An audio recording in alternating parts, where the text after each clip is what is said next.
ZBTR TV presents Conversations with Nyambe. Empowering the future, strengthening democracy, and building a vibrant civic culture among Zambia's youth. Tune in every third Saturday of the month as I host young, vibrant Zambian guests discussing matters of national interest. Good morning and welcome to Conversations with Nyambe, where Zambia's young voices share ideas that shape our nation's future. I'm your host, Nyambe Musonda. Happy Saturday, everyone. This is Nyambe Musonda, and we're very glad to have you here on ZBTR TV.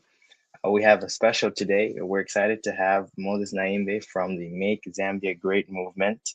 He is the National Think Tank Director for the MDGM. We were supposed to have some of the other members, but due to network issues, they were unable to join us.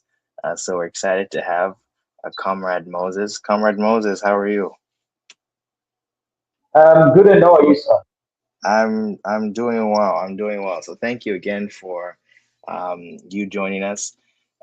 You have consistent network, so we know that that can also be a strain, but we're very grateful for having you here.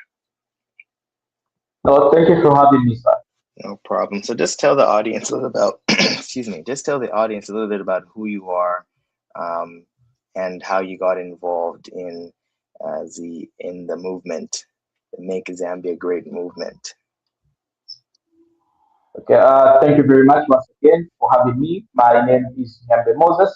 I happen to be the National Think Tank Director for the Make Zambia Great movement, which is a youth-led organization that focuses much on protecting the interests of the youth in our country, Zambia. So while joining Make Zambia Great movement, I'm a passionate Zambian citizen that believes in patriotism, development that is driven by the youths, and with regards to the Vision 2030, you realize to say now the government envision having youths as the key players of the economy. Thank you. Thank you very much. So I think you already answered my first question. But my second question is from a national or a policy-oriented perspective. What is the most urgent civic challenge facing Zambia's young people today? Okay, thank you for the question. I wish to urge every Zambian to actually be a good student of history, because there is something that we learn from history and there's something that we will be able to adopt from that particular history. I will take you a bit to 1964 when the first national youth policy was signed or actually launched or actually created, that actually eradicating poverty and finishing unemployment.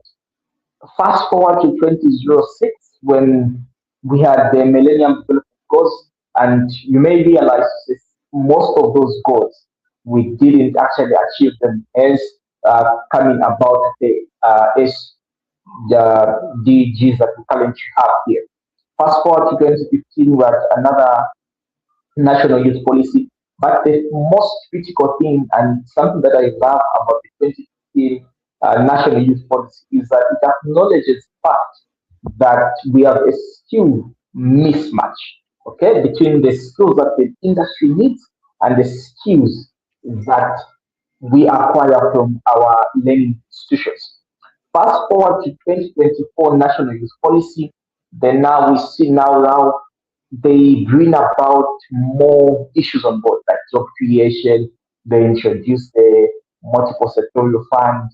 They make a call on civic engagement, and among others.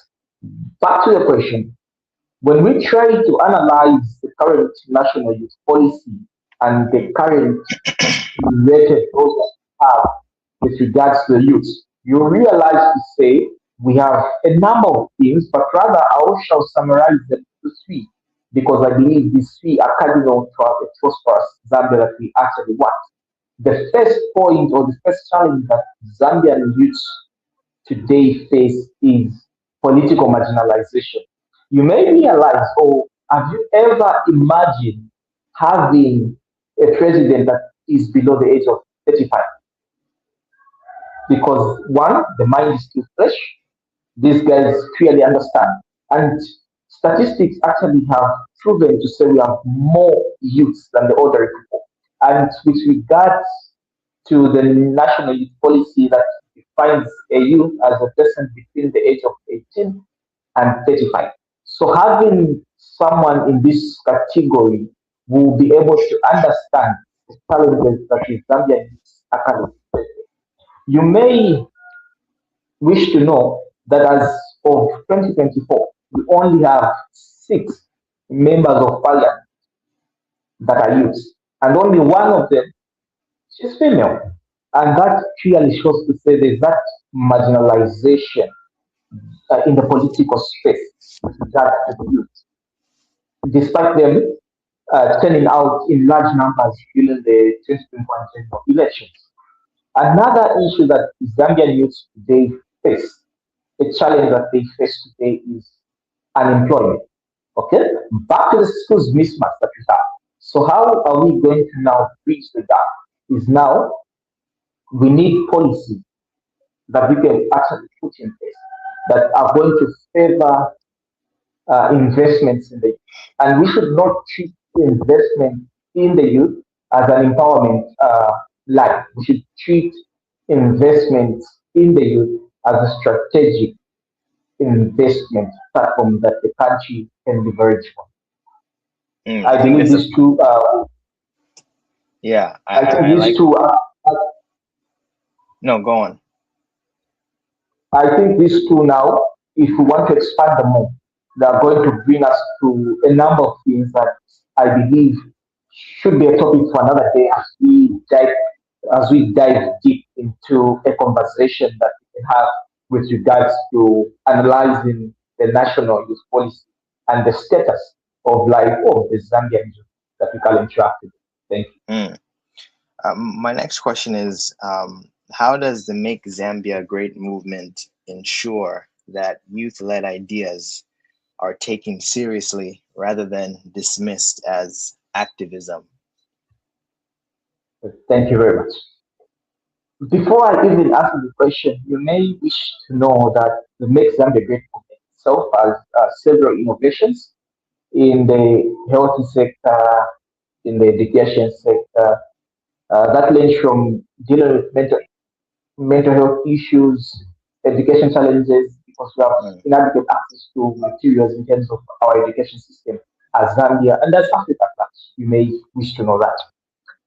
Coming back to the question, what the Make Zambia Great movement is doing in order to make sure to say the problem, or rather the impact of not investing in the youth, or rather treating the youth as the potential investment that the country has, is we engage in consultative meeting.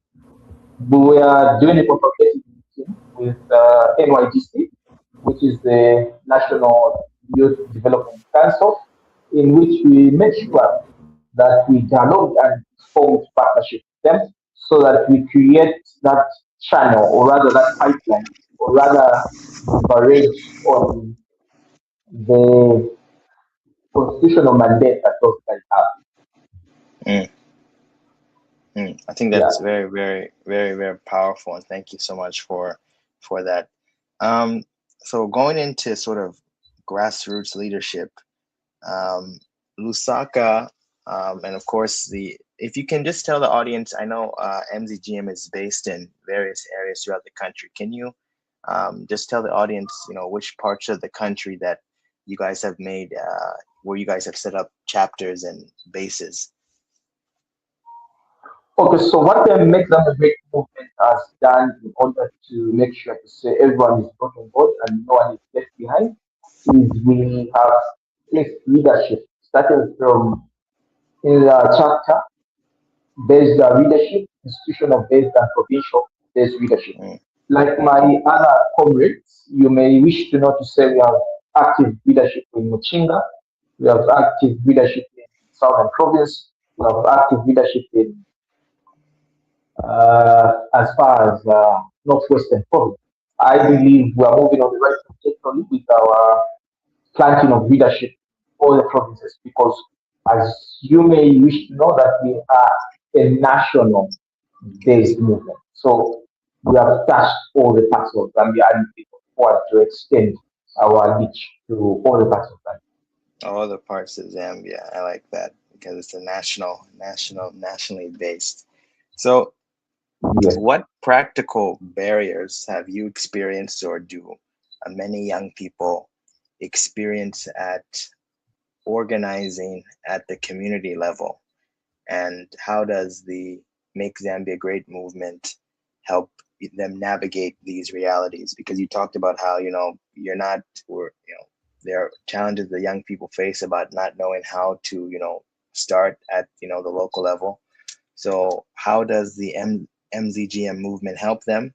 Or what barriers have you faced in your organizing as a political leader? Okay, thank you very much. So one of the challenges that the Mixed Zambia Movement is currently facing is lack of working spaces actually Mm, and funding. But we are trying to mitigate this. You may wish to notice that the movement itself has a number of committees within itself, like the committee that I'm the head of, the Research and Policy Committee, which only looks at the policy and research aspect of mm, everything that we do. Then we also have different basic committees. We also have the investor planning committee. So what we have done is we have a committee that works on grant applications, and as of last year, we had a very successful application that we made, but unfortunately, we were just unable to produce one certificate that was actually needed. So I mm. believe funding in the, as we summarize 2026, won't be a problem because we're trying to get it as we move forward. You said you're the head of the research and policy aspect division of the Make Zambia Great movement. Um, what Yes. policies are obviously the year has just started and this is an election year. But what policies are you looking at that might animate um, the election and what might animate sort of how young people view the upcoming election? What are some of the issues? Okay, so you may wish to know that the next Nyambe movement very soon, like we may give you a quick example of Kulungushi chapter based leadership that we have in that carrying out this sensitization program once immediately the semester starts. So what we have done as a movement to get how young people actually see or perceive the elections, the forthcoming elections, we have aligned our action plan, or rather our calendar of the year. We want to do civic education to everyone. So this month, after just immediately after our donated book campaign, we will actually make sure to say we move around the schools and we educate our young Zambian citizens about their rights to vote, the benefits that they have out of voting, and what are the consequences of them not participating in voting. Mm. So going back to sort of the leadership in local organizing, community organizing. So Lusaka, I'll use Lusaka as an example. Lusaka is both politically influential, being the capital of Zambia, and it's also socially complex, given again it's the capital of the country. What does meaningful civic engagement look like in the capital, Lusaka, from your experience? Okay, okay. I will give you an example from an election perspective, huh? Because we are in an election year. Yes. So we have an institution, or rather a council known as the Election Council of Zambia, Mm, Election Commission of Election Commission of Zambia. So ECZ has the mandate to choose, or rather to make options for the voters. So these guys receive applications from people that intend to contest for a particular seat, make a variety of options. Once they make those options, then give it to our voter. So a voter only has option. Okay, so they are limited to choose among the options.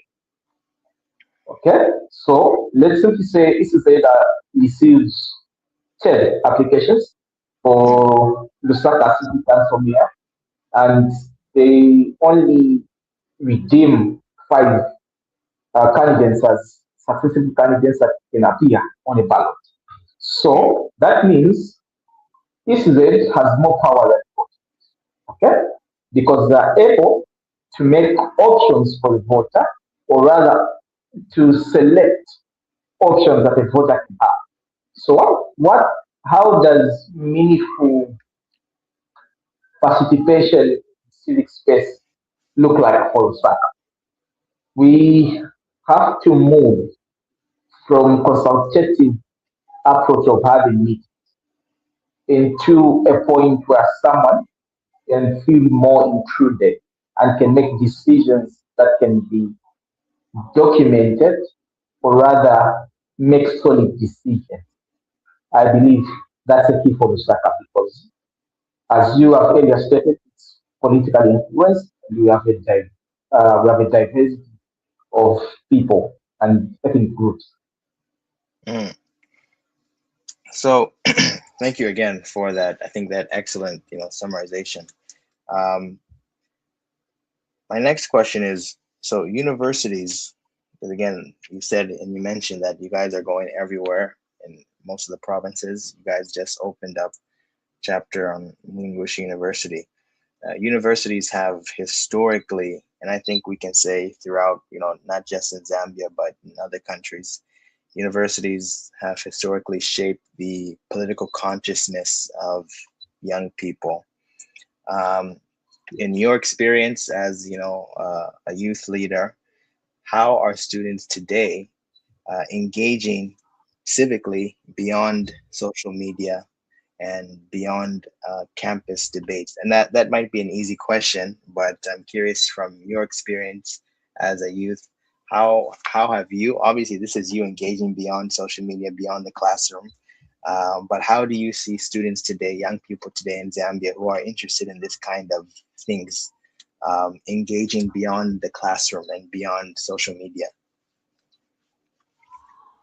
Okay, despite the fact that I get to sound political in particular points, I will give you a critical example of times when you have or you find yourselves debating or rather analyzing policies and writing op Mm, to the auditors actually that can be able to be published. So moving beyond that particular aspect, what I believe Zambian youths we do it is to find ourselves into consultative meetings and actually officially write to relevant government officials, just giving them recommendations. Like in the national youth policy, we have as a movement we have realized we have many gaps in there, and very soon we'll be writing to the parliament selective committee that does the work of the issues of reviewing the policy that we are going to offer recommendations to them. So I think Zambia needs actually offer recommendations to government authorities. mm, mm. So Yes. my next question, and it goes, it's in line with sort of the civic engagement question, is that politics is, unfortunately, many people are obsessed with the theater of politics. You see that in Zambian politics. You see that certainly in American politics, where much of politics is about theater. But the true, I think, engine of politics is the machinery of governance, right? It's what you Yes. do, research, it's public policy. So that stuff is not glamorous because it involves you a lot of reading, a lot of research, using a lot of big words that might confuse people. So how can you, or how do you, in your role as someone who is studying policy, how do you make policy digestible for people to understand? And how can you make it digestible for people to understand? Because again, a lot of people don't realize that I'll say for the current government, they've been in there since 2021, but it's a process to get a lot of things rolling. It just doesn't happen like with the snap of a finger. It requires policy. So how can you, in your role as someone who studies policy, how do you ensure that policy is digestible for the average person to understand? Okay. So I think one of the ways I use as a governance advocate, it is to break down complex issues into things that one can actually capture. Huh? Like in my previous introduction, imagine having youth who is below the age of 35 being a president in a Mm, youthful population. How mm, can be that experience? And once we go back to the qualifications of the president, you may wish to know to say you can only be a president if you are above the age of 35. mm, Okay? But you can be a mayor, you can be a member of parliament, a mayor when you're only the age of 21. So how do we navigate that complex issue of saying we want youth to come on board and participate in national issues when the policies themselves they don't support the youth? mm, So we have to break it down in a way where someone can picture a scenario. Maybe we say Comrade Ben becomes the Minister of Youth, Sports and Art. He understands us. We understand him. So even the kinds of dialogues that you have, they'll differ from the dialogues that you have with an ordinary people, with an ordinary mhm, person. I mean. mhm, So breaking down policies into something that someone can understand cause for one to make scenarios. So what we usually do is, I'll give you an example. I break down the Vision 2030 using the code, yeah? Something that someone can understand within just maybe 2 minutes. I was just simply say Zambia has envisioned itself to be a middle prosperous nation that is led by the youth who actually participate actively in its economical aspect. Okay? So mm, once you go back to the Vision 2030, you realize that that particular statement that I've made, it will take you approximately 5 minutes to read the goals and the metrics or the measures that are placed in place to actualize that particular vision. But for me, I've told you to say we need youths to participate actively in the economic aspect of Zambia. So breaking down policies it's key, and using the local language that someone can understand it's yeah, key as well because yeah, not everyone is educated and not everyone can understand the way I understand things, and that I should always remember that. So breaking down into languages that someone can understand, or rather the terms that someone can understand.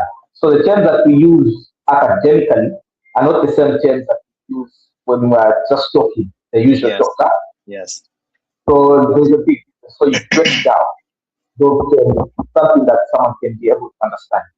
So maybe we can talk about uh, having in the national youth policy we have what we call the multiple sectorial empowerment fund, which is mm, not backed by any law. Okay, so for someone to understand, it's not backed by law. What is this guy talking about? So we simply tell a person now to say, okay, what we mean when we say this policy is not backed by the law is this policy, or rather this act, or rather this law, can at any point be changed, or rather the implementation of this particular program can be stopped because it's not backed by something that provides the continuity of something. mm. I really emphasize with your point where you said it's important for people, it's different when you're in a professional setting or when you're with people who understand policy. So your language naturally changes. You begin, you talk about complex terms because they understand what you're saying. Whereas if you're, outside, in the market, it's difficult. So you have to, again, use the local language, use vernacular, but you can still use the local language and still connect with that person on a policy level. So I really emphasize with what you had said, and I think that's something that I think a lot of people who work in government, they often don't realize is that you can't you can't sound too theoretical with the average person, and I experience that sometimes, as someone who like I'm also a student studying politics, but I also like policy. So I have to sometimes say to myself, oh, Muhambi, this is someone who, not because they're not smart, doesn't it's not a indictment on their intelligence. You just have to understand a lot of people process information differently, especially when it comes to government. And I think a lot of people would benefit from what you said.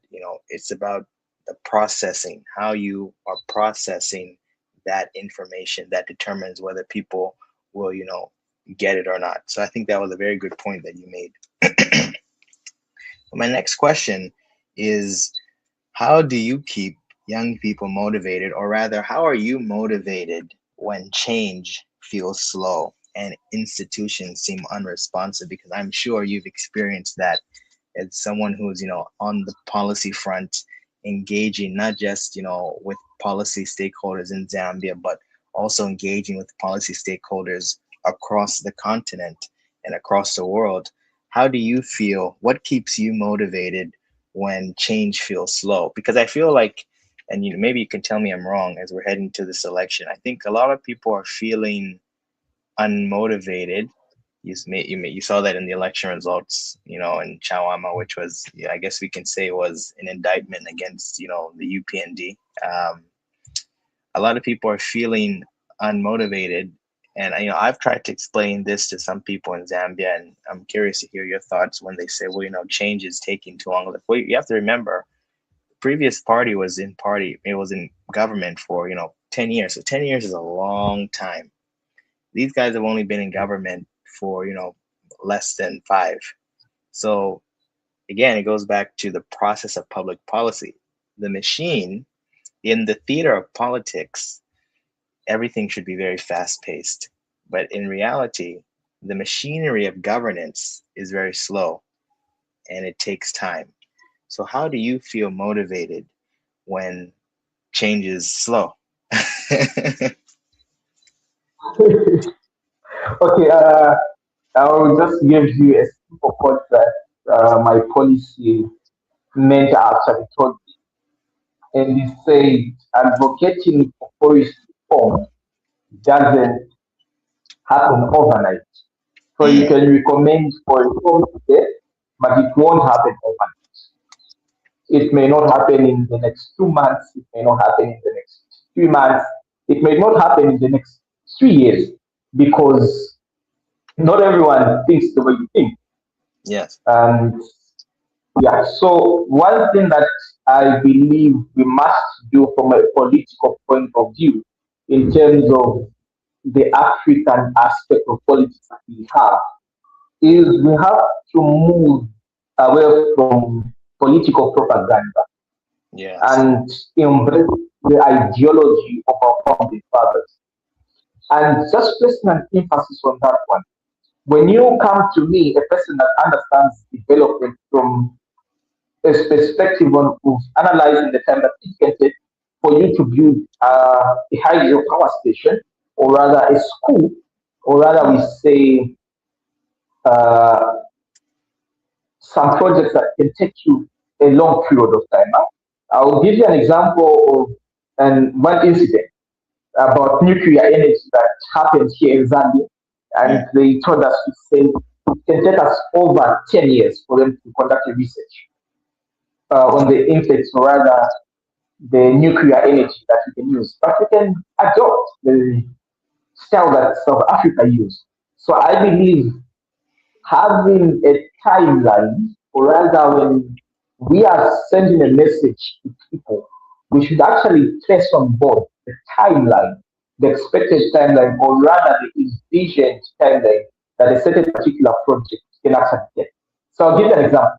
Uh, I believe, if I'm not mistaken, in the third national development plan that we had as a nation, we were talking about the diversification of the economy, moving from the dependence or the heavy dependence on copper, going to agriculture and other sectors.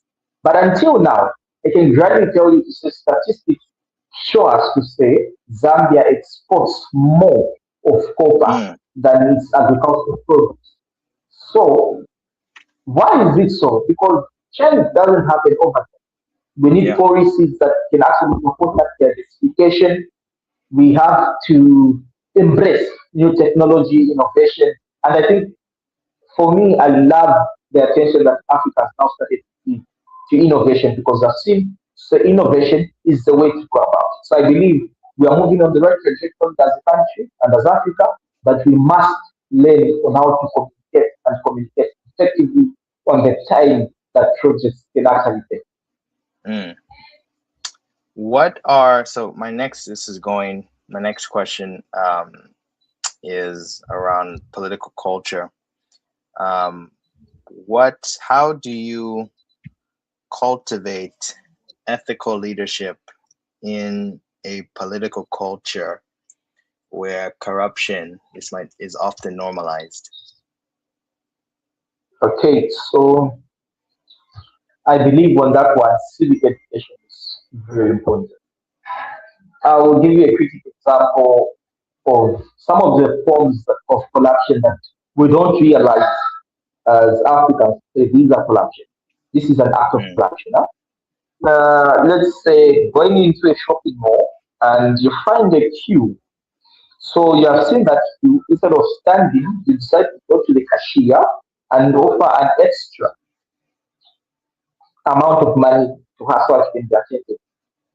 You want a favor, but at the end of the day, that's a form of corruption because you're bribing the system. So I mm, believe civic education is very important, and we should invest in civic education heavily as Africans. Back to the question: how do we navigate a political environment where corruption is normalized? Having ethics, or rather having values and morals, it's very important. And other movement, we have a constitution in place and a disciplinary committee that we have. mm. So we don't make political statements, we don't choose sides. Be neutral. And I love what one man said, I just forgot his name. He said, if you are a content creator, for example, and you have an audience of 1 million followers, the day you decide to make a political statement in an environment where you only have two main political parties, the day you choose one side of the political party, that means you have marginalized another side, meaning you cannot change the lives of that group that you have marginalized. So it's very important to stay neutral, have ethics and morals that you are following. Very, very, yeah, that was good. I think that was good. Importance of having ethics, the importance of um, having morals. I believe someone once said, I'm forgetting, but they said that the difference between the moral man is that he won't do if he's faced with something that he is not supposed to do. He'll The moral man will sort of justify it. Well, there'll be some sort of justification. But the Yes. ethical man, if the ethical man is faced with something that is against his you know moral code or ethical code, um, then he'll stand firm. So the moral man might compromise while the ethical man, will tend to stand firm. So it's about standing firm in the face of, you know, as you said, there's obvious temptation to, abuse the public trust. It's about, staying firm. And I think that's one of the reasons why a lot of people don't have trust in government. As you said, it's because people are abusing the public trust. So the next question is, as we wind down, and again, thank you very much for holding it down for the rest of our friends who are unable to join us. I think it's been an enlightening discussion so far. It's clear that why they have you as the uh, research and policy director, because you're spitting out policy, you're spitting out wisdom. So maybe we'll just have to take you. Maybe we can borrow you here in the United States once Trump's over. You can come over here and you can guide some of our politicians here. We might steal you for a little bit. My next Not a question problem, is, but I believe, pardon? not a problem, but I believe prioritizing my motherland is key first before I I even go somewhere else. I like that. I like that. Yeah, let's talk about that for a little bit. The importance of prioritizing Africa before you go away. Okay, no, I think I'll agree with you on that point, because I believe, much like you, there is a, and you talked about this earlier, and as you know, someone who's, you're in these policy spaces, not with, again, with Zambians, but with, people from across the world. Zambia's what would be, considered, in the global south. There's a lot of young people there, so you have youth bulge. There's just young people literally exploding everywhere. So that causes constraint for, there's, as you said, lack of economic opportunities, lack of social opportunities, and that breeds discontent among the people.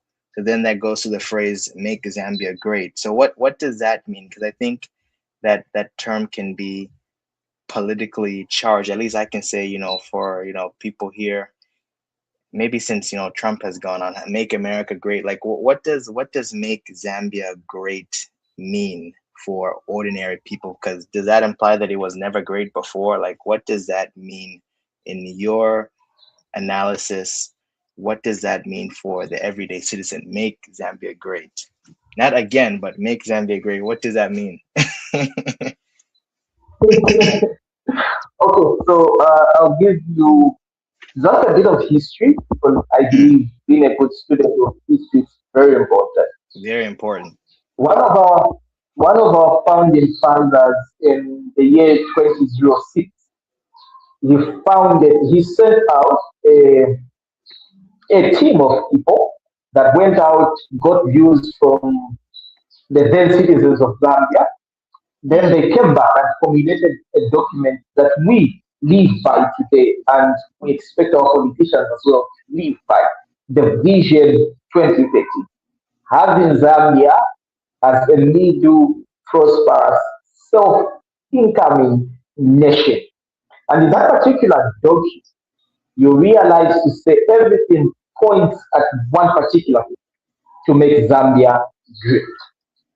So, making Zambia great is not just a name, it is a vision, it is a shared commitment that we have as the citizens, especially the young people.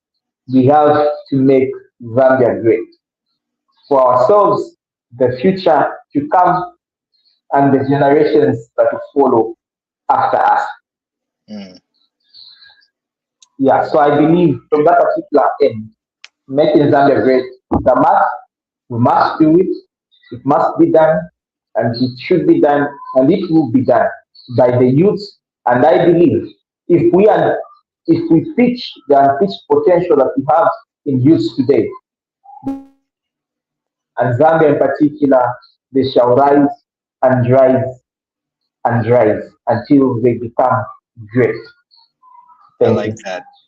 So as we close, my final question is, if this movement that we have been discussing, this movement of young people that are tired of the status quo as we head into an election year, this movement of young people that are assuming the, or, we celebrate here Dr. King next on Monday. Dr. King talked about the fierce urgency of now, the sense of urgency. So if young people respond to that sense of urgency, which Dr. King talked about, what visible changes could Zambians see within the next 10 to 20 years? You talked about Vision 2030, which is in less than a decade. If this movement of young people is successful, how do you think Zambia can change? Not just in the next 10 years, but in the next 3 decades, 2 decades. Okay, so I'll first give you a bit of analysis on Vision 2010 as it stands. Sure. So we are only left with 4 years to actualize the Vision 2010. Yeah. And Hard if to we believe. try to if we try to analyze the document itself and get data that we have based on the goals, the metrics that we set for ourselves as a country, we have lost it, to be sincere.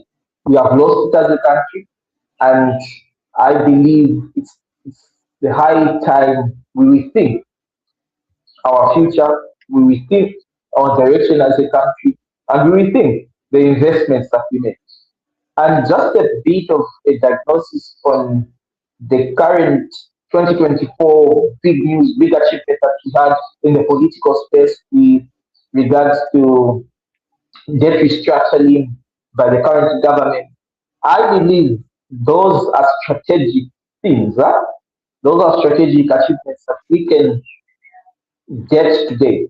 But what effects or what outcomes or what results will debt restructuring have on the youth of Zambia 10, 20 years from now? Because the debt is increasing, there's more investments, there are things that we have to do, we have a vision to actualize, we have a lot of things, the population is growing, we have to make the living standards of our citizens better. So I believe if this movement, or maybe the war, or maybe this spirit to make Zambia a great movement, it succeeds, we have to diversify our economy. The dependence on copper has stayed for too long with us. We have to diversify. We have to have a youth rate country. Like the first statement that I made. We can't be making calls on youths to participate in a political space that already marginalized. We have to put policies in place that will support participation of the youth. We have to make sure so we make solid investment in the knowledge, the skills that we have with regards to the youth of Zambia and Africa. Well, I think, as you said, there's a lot of possibility. I think in times of, there's a Greek word. It's actually a theological word, I believe. It's kairos, God's appointed time. So I think right now we're in a time of opportunity. I believe that in times of crisis, there are times of opportunity. Not to say that Zambia is in a crisis, but I think we're in a very challenging, much like the rest of the world, we're in a very challenging, gray area. And so there's a time for opportunity. And I think, people like you, Comrade Moses, and the Make Zambia a Great movement, and young people across the country and across the world are responding to this crisis. So I just want you to finish this sentence, then we'll close. So Zambia's future depends on young people who are willing to, and then you finish it. Okay. So you can repeat the statement again, then I just Sure. continue. Sure. Zambia's future depends on young people who are willing To learn, invest in themselves, and actually learn from history, because it's from history that we see the direction or rather the trajectory we are going to, and make sound decisions based on what happened in the past. You may wish to know that history is always likely to repeat itself. And like our great Professor Rumba likes to put it, the struggle still remains new, and we have to fight for the Africa we want. We have to fight for the prosperous Zambia that we have as youth. Not through violence, but through using our mind and making rightful choices and making recommendations when needed. Thank you. There we go, Comrade Moses. Thank you so much, my brother, for your excellent analysis. And again, we want to thank you again for your patience, your um, just everything. Again, we were supposed to be joined by two others.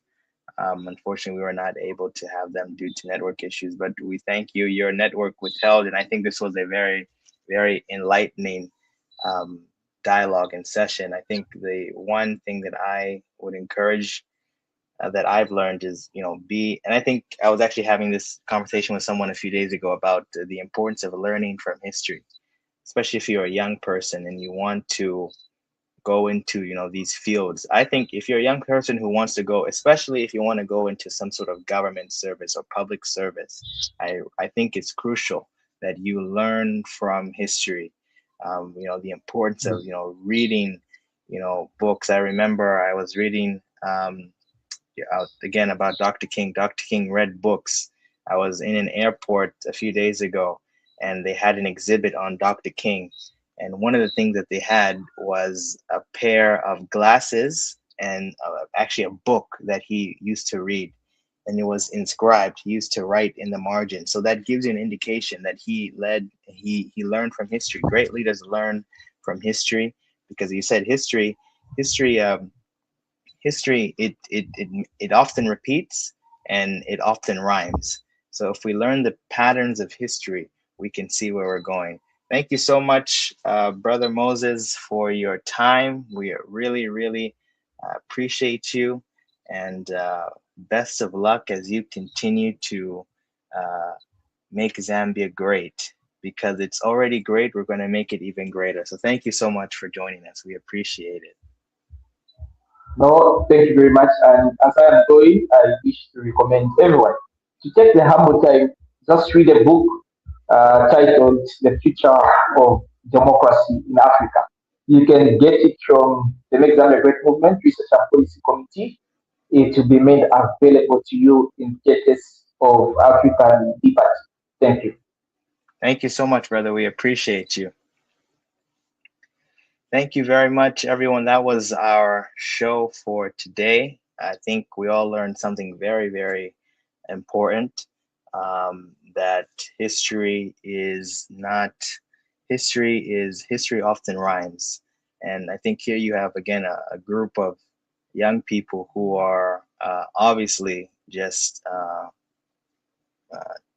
intelligent, and who are on a clear mission to set out and to change Zambia, because we know that change does not come from the top down, it builds from the bottom up. And we would certainly like for you to share this with your networks. And we once again appreciate you for joining us, and we look forward to seeing you again. Pastor Nathan will be back next Saturday, and I'll see you in February. Thank you very much, everybody. Zambia Blog Talk Radio.